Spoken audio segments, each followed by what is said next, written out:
তোমার হাতে তুলে দিয়ে গেলাম মা। এইটা দেখে তো একদম গলে যাওয়ার মতো কিছু হয় নাই যে এখন উনি আমার কোনো ক্ষতি করতে পারবে না। উনি ভালো ভালো গতকাল ভিডিও সামনে এনে একদম মাফ টাফ চাওয়াইছে, মানে কি বলবো, এক প্রকার আমাকে অপমান করছে। আরও সতীনের বাবার বাড়ির মানুষজন ভালো, তাদের মধ্যে কিছুটা হলেও ফর্মালিটিস আছে যে মানুষের সাথে ভালো আচরণ করা, এত ভালো লাগলো আবার যাস না কি লিগা, মেজাজটা হয়ে যায় খারাপ। মানুষজন তো জিজ্ঞেস করে না যে তাদের আশেপাশে যেসব মানুষ আসছে যে আপনার মেয়ে জামাই আসে নাই, কিছু আসে নাই, বাচ্চা নিয়ে এতদিন কেন পড়ে আছে, 1 মাসের বেশি পড়ে আছে, জামাই কেন আসতেছে না, কিছু হয়েছে নাকি? আপনাদের তো মান সম্মান আছে, তো সেই মান সম্মানে কি আঘাত লাগে না?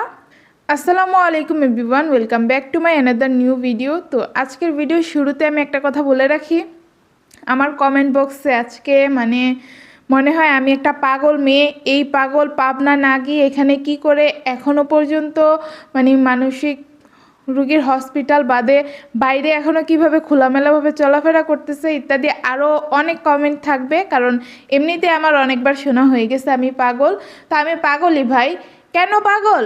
কারণ সংসারটা আমার ভাঙা হচ্ছে, সংসার থেকে বের করে দেওয়া হলে আমাকে বের করে দেওয়া হবে, আপনাকে নেই। এই কারণে আপনার কোনো মাথা ব্যথাও নাই, আপনার কোনো পাগলামিও নেই। আপনি ওই যে দূর থেকে দেখতেছেন, মজা নিতেছেন, আমাকে উল্টাপাল্টা কথা বলে আপনার ভাল লাগতেছে, আপনি বলতেছেন, এটাই আর কি। তো এখন আমার সংসার ভেঙে যাবে, আমাকে সংসার থেকে বের করে দিতে চাইছে, সেখানে যদি আমি কিছু না বলি, আমি চুপ করে কতদিন সহ্য করব? হ্যাঁ, আমি সহ্য করছি, 4 বছর ধরে সহ্য করতেছি আমি কন্টিনিউয়াসলি, কিন্তু এখন তার সম্ভব না। আমার একটা বাচ্চা আছে, মানে বড় সতীনের একটা বাচ্চা আছে।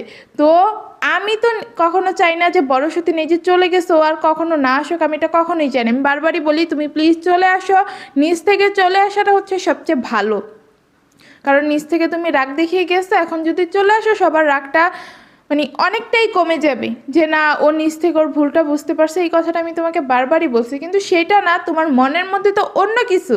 আমি জিনিসগুলো পজিটিভলি ভাবতে গেলেও না পজিটিভলি ভাবা সম্ভব হয় না, কারণ এমন এমন কাজ করে গেছো, এখন পর্যন্ত করে যাচ্ছ, যেটা আসলে ভাবনা চিন্তার বাইরে। 1 মাসের বেশি হয়ে গেছে, যোগাযোগ নাই, বাড়িতে আসার মতো কোনো কথা নাই। আমি তোমার মাকে কি একটু বলছি যে কালো জাদু করছে তোমার মা, না হলে তুমি হুট করে এমন কেন করবে, আমার কেন সমস্যা হবে, সংসারে কেন সমস্যা হবে?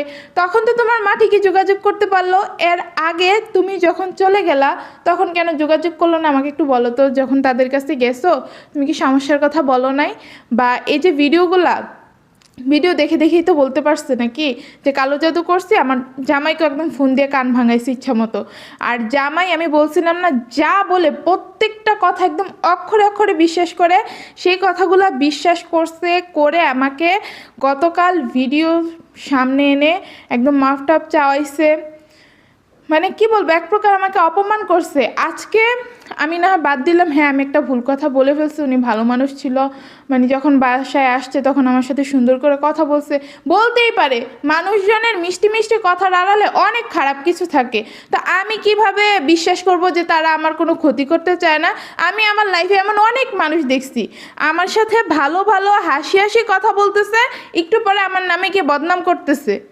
আবার যেই মানুষের কাছে বদনাম করে ওই মানুষ এসে আরেক, ওই মানুষ এসে আবার আমারে বলে যে তোর নামে তো এইসব এসব কথা বলছে। তো উনি তো আমার সতীনের মা। দেখা গেল যে কি বলবো, সামাজিকতার খাতিরে আমার সাথে এসে একটু মনে করেন যে ভালোভাবে কথা বললো, যাওয়ার টাইমে একটা ফর্মালিটিস আমাকে দেখাইলো যে তোমার হাতে তুলে দিয়ে গেলাম মা। এইটা দেখে তো একদম গলে যাওয়ার মতো কিছু হয় নাই যে এখন উনি আমার কোনো ক্ষতি করতে পারবে না। উনি ভালো ভালো বলে গেছে দেখে কথাবার্তা। এমন তো আমাদের চারপাশে মানুষজনের অভাব নেই। আমার ভিডিওটা যারা দেখতেছেন তারাও কিন্তু এরকম মানে অনেক মানুষ দেখছেন যে মানে আপনার সাথে ভালো ভালো কথা বলতেছে, একটু পরে গিয়ে আপনার ক্ষতি চাইতেছে, আপনার নামে বদনাম করতেছে। আমাদের গ্রামের ভাষায় একটা কথা বলে যে যার কথা যত মিষ্টি সেই মানুষ তত বেশি খারাপ। তো এখন আমার মনে হয়েছে আমি বলছি, যেটা আমার কাছে সত্যি মনে হবে এটা আমি বলবো। আর ওনারা, আপনারা যে কমেন্টে বলছেন তারা নাকি কিছু করে নাই, তারা অনেক ভালো মানুষ, এই কারণে তাদের গায়ে লাগছে, তারা ফোন দিয়ে আমার জামাইয়ের কাছে আমাকে অভিশাপ দিচ্ছে, খারাপ খারাপ কথা বলছে। যদি না বলতো তাহলে আপনারা বুঝতেন যে ও হয়তো বা ওনারা কিছু করছে, এই কারণে ওনাদের গায়ে লাগে নাই, এই কারণে ওনারা এটা নিয়ে কিছু বলো নাই। মেন পয়েন্ট তো এই জায়গায়, বড় সেদিন গেছে 1 মাসের বেশি হয়ে গেছে, একটা দিন ওনারা যোগাযোগ করে নাই যে আমার মেয়েটা আমাদের বাড়িতে আসছে, তোমরা এটা নিয়ে কোনো মিটমাট করতেছো না কেন, এভাবে মানুষের বাসায় এসে আসছে। মানুষজন তো জিজ্ঞেস করে না যে তাদের আশেপাশে যেসব মানুষ আসছে যে আপনার মেয়ে জামাই আসে নাই, কিছু আসে নাই, বাচ্চা নিয়ে এতদিন কেন পড়ে আছে, 1 মাসের বেশি পড়ে আছে, জামাই কেন আসতেছে না, কিছু হয়েছে নাকি? আপনাদের তো মান সম্মান আছে, তো সেই মান সম্মানে কি আঘাত লাগে না? বড় সতীন একটা কথা বলছিল যে ব্লগ করে দেখে যখন ও ভিডিও করতো যে ও এখন সতীন নিয়ে ব্লগ করে, সেখানের মানুষজন নাকি খারাপ বলে এই কারণে হয়তো ওর সাথে কথা বলা বন্ধ করে দিছে। তো যদি এটাই হয়, আপনাদের এতই মান সম্মানের ভাবা চিন্তা হয়, তাহলে তো এখনও আপনাদের মান সম্মান নিয়ে টানাটানি পড়তেছে যে মেয়ে 5-6 বছরে মাত্র একদিন মনে হয় গিয়েছিল, যেটা জামাই কালকে বলছিল, এরপরে 5 বছরও আর যায় নাই বাবার বাড়িতে। সেই মেয়ে গিয়ে 1 মাসের বেশি পড়ে আছে, তাও জামাই নিয়ে দিয়েও আসে নাই, মাঝখানেও যায় নাই, কিছুই না। তো এই মেয়ে আপনারা রাখছেন কীভাবে? আর এটা নিয়ে আপনারা এতদিন কিছু বললেন না। যখন আপনাদেরকে বললাম যে আপনারা কালো জাদু করছেন, তখন একদম হুমড়ি খেয়ে পড়ে আমার জামের কানটা কেন ভাঙাইলেন? আপনারা এত ভালো মানুষ, অডিয়েন্সরা যে ওনার পক্ষ টানলেন, এখন আপনারাই বলেন কেন ওনার 1 মাসের বেশি সময় নিয়ে এই বিষয়টা নিয়ে কোনো কথাই বললো না? এখন এসে যখন বললাম যে আপনারা কালো জাদু করছেন, তখন কেন গায়ে লাগলো তাদের? তারা না এত ভালো মানুষ? আর আমার জামের কানটা মানে আমার এত বিরক্ত লাগতেছে, আমার জামাইয়ের উপরে মনটা চাইতেছে যদি সামনে থাকতো না, সামনে আসতে পারি না কেন জানি, সাহসটা দেখাইতে, পিছনে পিছনে সাহসটা দেখাইতে পারি। যদি পারতাম না, কানগুলো একদম দিতাম যে আর কারোর কথাই শোনা লাগবে না, যতটুকু প্রয়োজন অতটুকু মানে খাতায় লেখে বা ইশারায় যাতে বুঝে। কারণ বড় সতীন বাসায় থাকতো, যা বুঝাইতো তাই বুঝতো, এখন চলে গেছে, ওর বাবার বাড়ির মানুষজন যা বুঝাইছে তাই বুঝছে। মানে আমি কি করতেছি বা আমার কি সমস্যা হইতেছে সেগুলোও তো দেখবে না।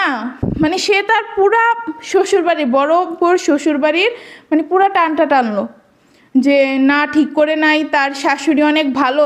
মানুষ কি একটু দেখে কিভাবে ভালো মনে করে? আর এত ভালোই যদি আমার জামাইয়ের কাছে মনে হয়, তাহলে সে নিজে যায় না কেন? হ্যাঁ, নিজের বউর কাছে যায় না কেন? বউকে আনতে যায় না কেন? এই পর্যন্ত আমি কতবার বলছি যে আপনি আনতে যান না কেন? এমনকি ভিডিও মনে হয় 1-2টার মধ্যে যখন একটু একটু কথা বলছিল, তখন আমি বলছি যে আপনি আপনার বউকে আনতে যান না কেন? আপনার যদি কোনো সমস্যাই না থাকে, আপনার বড় বউ আপনাকে এত ভালোবাসে, এত ভালোবাসে, আপনার বড় বউয়ের প্রতি এত বিশ্বাস, তাহলে আনতে যাচ্ছেন না কেন? কিসের ভয় আপনার? তারপরে আপনার শাশুড়ি এত ভালো একজন মানুষ, যান না কেন? আপনি তো এক নিমিষে নিয়ে চলে আসতে পারেন। আচ্ছা, একটা কথা কি, যে সন্তানরা কি কখনো মায়ের উপরে কথা বলতে শুনছেন? যারা ভালো আসে না কিছু ঘাটতারা, ওরা না হয় কথা শুনে না, তাহলে ওর ভাই ওই জায়গায় কি করবে?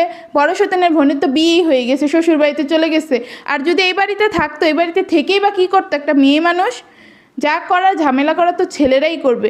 তো ছেলে তো যদি মা নিষেধ করে, তো সেই জায়গায় ছেলে সে আর কিছু করবে না। তাহলে আমার জামাইয়ের এত ভয় কি? সেরা এত শান্তভাবে থাকে কিভাবে? এখন তো আমি বারবার এই কথাটা বলি যে আমার মাথার মধ্যে শুধু এই জিনিসটাই সন্দেহ লাগে, হয়তো বা ওরা সবাই মিলে আমাকে সংসার থেকে তাড়িয়ে দিতে চাচ্ছে। না হলে জামাই 1 মাসের বেশি হয়ে গেছে, এখনও কালকেও দেখছেন কত শান্তভাবে কথা বলছে আমার জামাই, যে বড় সতীন ভালো, বড় সতীনের বাবার বাড়ির মানুষজন ভালো, তাদের মধ্যে কিছুটা হলেও ফর্মালিটিস আছে যে মানুষের সাথে ভালো আচরণ করা। এত ভালো লাগলে আবার যাস না কির লিগা, মেজাজটা হয়ে যায় খারাপ। তো আমি যেটা বলতেছিলাম, জামাই যায় না কেন, এখন আবার আরেক দল এসে বলবে কি যে জামাই যদি তোমার বিপক্ষে হয়, তাহলে তুমি এত কথা বলতেছো কিভাবে? আজকে জামাই ঘরে নাই, এই কারণে এই ভিডিওটা করতেছি, ভিডিও করে আপলোড দিয়ে ফেললে তো সেখানে আর করার মতো কিছু নাই। আর অনেকেই বলেন যে আমার ক্যামেরাটা ধরে কে? কেন ভাই, ক্যামেরা ধরার মতো মানুষজন কি কম আছে? আজকের যুগের একটা বাচ্চা, 5-6 বছরের বাচ্চারা যদি বলেন যে ক্যামেরাটা ধরে রাখো, ক্যামেরা ধরে রাখতে পারবে না। আমার ক্যামেরা ধরা তো একদমই সহজ, ঘোরা লাগে না, কিছু করা লাগে না, জাস্ট এক জায়গায় ধরে বসে থাকে। তারপরে আমার ভিডিও স্ট্যান্ড আসছে, মানে 2000 টাকা দিয়ে জামাই এনে দিছে। তো আর এই এলাকায় হচ্ছে 15-20 বছর ধরে আছে। আমাদের নিজেদের এলাকা, একদম সব আপন মানুষ। তারপরে ভাড়াটিয়া আছে আমাদের অনেক, মানুষজন কি কম আছে? তারপরে এটা ডিসেম্বর মাসে তো সবার বাড়িতেই কম বেশি মেহমান আসে। তা আমাদের বাড়ি কি বিপরীত? তো মানুষজনের কি অভাব আছে? আপনারা যে বলেন যে ক্যামেরাটা ধরে কে, আপনাদের কাছে কথা শুনলে এমন মনে হয় কি ক্যামেরার পিছনে আমি হয়তো বা মানে সিক্রেট একটা কাউকে লুকিয়ে রাখছি? ক্যামেরা ধরার মানুষ কম নাই, আর তারা হচ্ছে যারা ক্যামেরা ধরে ক্যামেরার সামনে আসতে চায় না। আর কেউ যদি ক্যামেরার সামনে আসতে না চায়, তাকে তো আমি জোর করে ক্যামেরার সামনে আনতে পারি না, তাই না?